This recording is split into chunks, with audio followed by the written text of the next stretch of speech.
तो दोस्तों, इस मूवी की शुरुआत में हम चार दोस्तों को देखते हैं जो एक रेस्टोरेंट में बातें कर रहे होते हैं। उनमें से एक लड़के का नाम माइक था। ये लोग हेलोवीन पे लोगों को डराने का प्लान बना रहे होते हैं। माइक बोलता है कि हर बार की तरह वो इस हेलोवीन पे जेकब को परेशान करेगा। जेकब एक बहुत शांत और इनोसेंट सा लड़का था जिसे हर साल माइक तंग किया करता था। इसी दौरान उनकी फीमेल फ्रेंड माइक से पूछती है कि तुम क्यों जेकब को हर बार परेशान करते हो। माइक कहता है कि तुम्हारे सवाल में ही तुम्हारा जवाब है और जेकब को परेशान करने में उसे बहुत मजा आता है और ये उसकी अब आदत बन चुकी है। इसके बाद वो लड़की अपने बॉयफ्रेंड से जेकब को परेशान ना करने की रिक्वेस्ट करती है, लेकिन माइक के मना करने पर वो लड़की वहां से उठ के चली जाती है। इसके बाद तीनों दोस्त बिल काउंटर पे जाते हैं। वहां उनकी मुलाकात मैनेजर से होती है। मैनेजर उनसे उनके हेलोवीन प्लान्स के बारे में पूछता है। इसके जवाब में माइक बताता है कि वो एक जेकब नाम के लड़के को टॉर्चर करने वाले हैं। ये सब सुन के मैनेजर बहुत एक्साइटेड हो जाता है और उनसे रिक्वेस्ट करता है कि जेकब को टॉर्चर होते देखने के लिए वो उसे भी ले चले। पहले तो माइक साफ मना कर देता है, लेकिन मैनेजर के बार बार रिक्वेस्ट करने पर वो मान जाता है। चलिए अब जानते हैं कि ये जेकब है कौन। जेकब एक मेंटली इल लड़का था जिसका दिमाग सही से काम नहीं करता था। उसे कैंडीज खाना बहुत पसंद था, स्पेशली कॉर्न कैंडी, जिसे वो एक पंपकिन बास्केट में लिए रहता था। जेकब एक फेस्टिवल में एज अ वर्कर जाता है। वो वहां के ओनर से मिलता है। ओनर जेकब को पूरी मेहनत और मन लगा के काम करने को कहता है और बोलता है कि ऐसा कोई काम मत करना जिससे जेकब या उसके ओनर की इज्जत पे कोई नुकसान हो। इसके बाद जैसे ही जेकब बाहर आता है, वहां माइक और उसके दोस्त उसे परेशान करने के लिए खड़े होते हैं। इन सब चीजों से परेशान होकर जेकब माइक को धक्का दे देता है। इस बात से गुस्सा होकर माइक और उसके दोस्त जेकब को पीटने लगते हैं। ये सब जेकब को इतनी बुरी तरह मारते हैं कि उसकी वहीं मौत हो जाती है। ये सब होते हुए माइक की फीमेल फ्रेंड भी देख लेती है, जो कि पीछे छुप के सब कुछ देख रही थी। इसके बाद वो सब घर चले जाते हैं। घर जाने के बाद भी इन्हें इस बात का कोई रिग्रेट नहीं था कि उन्होंने किसी की जान ले ली, बल्कि इस सब का जिम्मेदार वो खुद जेकब को बताते हैं। माइक कहता है कि अगर जेकब उसको धक्का नहीं देता तो वो नहीं मारा जाता और इन सब का जिम्मेदार खुद जेकब ही है। दूसरी तरफ उनकी फीमेल फ्रेंड जेकब के लिए बहुत बुरा फील कर रही होती है। उसके बाद जब फेस्टिवल के ओनर को पता चलता है कि जेकब को कुछ लोगों ने मार दिया है तो उसे बहुत गुस्सा आता है। उसे इस बात का बहुत गुस्सा था कि कोई कैसे उसके वर्कर को ऐसे मार के भाग सकता है। फेस्टिवल का ओनर दिल का बहुत अच्छा इंसान होता है। वो जेकब की बॉडी को उठा के अंदर ले जाता है। उसके बाद वो उसको एक अजीब सा मास्क पहनाता है और एक रिचुअल परफॉर्म करता है। उस रिचुअल से उसकी बॉडी में किसी और की आत्मा आ जाती है और जेकब फिर से जिंदा हो जाता है। दूसरी तरफ माइक की फीमेल फ्रेंड टाउन के शेरिफ के पास जाती है और जेकब के मर्डर के बारे में सब कुछ बता देती है। ये सब बातें शेरिफ नोट कर लेता है, लेकिन जब शेरिफ को पता चलता है कि जेकब को मारने वालों में से एक उसका अपना बेटा माइक भी है, तो उसे बहुत गुस्सा आता है। वो माइक को बहुत डांटता है। इसके बाद शेरिफ फेस्टिवल के ओनर के पास जाता है और उससे जेकब के मर्डर के बारे में पूछता है। ओनर बताता है कि लोगों को कोई गलत फहमी हुई थी और जेकब अभी भी जिंदा है। उसे बस थोड़ी सी चोट लगी थी और उसे रेस्ट करने के लिए घर भेज दिया है। इसके बाद शेरिफ जेकब के घर जाता है और वहां दरवाजा खटखटाता है। कोई जवाब न आने पर वो वहां से चला जाता है। इसके बाद हम माइक की फीमेल फ्रेंड और उसके बॉयफ्रेंड को देखते हैं। उसका बॉयफ्रेंड बताता है कि शेरिफ ने इन्वेस्टिगेशन शुरू कर दी है और जेकब अभी भी जिंदा है। ये सब सुन के लड़की को थोड़ा सुकून मिलता है। इसके बाद हम रेस्टोरेंट मैनेजर को देखते हैं, जिसने माइक के साथ मिलकर जेकब को मारा था। वो किसी को बता रहा होता है कि उसका हेलोवीन कितना अच्छा गया और उसने बहुत मजा किया। इसके बाद वो वॉशरूम जाता है, लेकिन वहां उसे एक चीज दिखती है और वो चीज थी जेकब की पंपकिन बास्केट, जिसमें वो अपनी कैंडी रखता था। मैनेजर उसमें पड़ी कॉर्न कैंडी खाने लगता है और तभी वहां जेकब आ जाता है।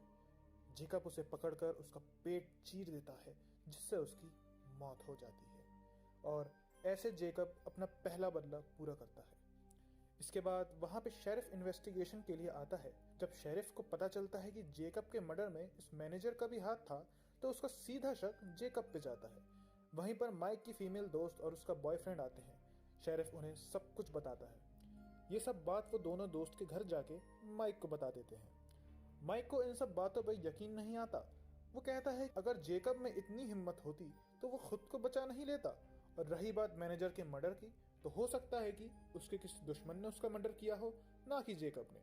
ये सब बात से सभी लोग सहमत हो जाते हैं और वहां से चले जाते हैं। लेकिन थोड़ी देर बाद माइक के दोस्त को अजीब सी आहट महसूस होने लगती है। जब वो आसपास देखता है तो उसे वही पंपकिन बास्केट दिखती है।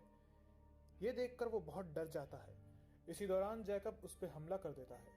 जैकब उसको दीवार से लगा देता है और अपने हाथ से उसकी रीढ़ की हड्डी निकाल देता है, जिससे उसकी एक दर्दनाक मौत हो जाती है। दूसरी तरफ शेरिफ का पूरा शक होने लगा कि ये सारे मर्डर जेकब ही कर रहा है।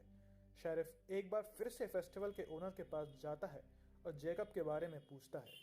पिछली बार की तरह इस बार भी ओनर शेरिफ को वही बताता है कि जेकब सिर्फ जख्मी था और रेस्ट के लिए घर पे है। इतने में ही एक पुलिस ऑफिसर आता है और माइक के दोस्त के मर्डर के बारे में इन्फॉर्म करता है।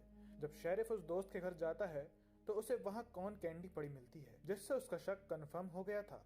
इसके बाद शेरिफ जेकब के घर जाता है। वहां जेकब तो उसे नहीं मिलता, लेकिन जब वो बेड के नीचे झांकता है तो उसे एक डेड बॉडी मिलती है। इसका बाकी की होने वाले मर्डर से कोई लेना देना नहीं था। अब शेरिफ खुद जेकब को ढूंढने निकल पड़ता है और शहर के सारे फेस्टिवल और इवेंट्स को बंद करा देता है। इसके साथ ही सभी को घर से ना निकलने की और घर में रहने की सलाह देता है। इन सब बातों से लोग बहुत दुखी हो जाते हैं। उस फेस्टिवल के ओनर का स्टाफ भी बहुत गुस्सा होता है। अब उन्हें शक होने लगा था कि इन सब के पीछे उनके ओनर का कुछ ना कुछ हाथ तो जरूर है।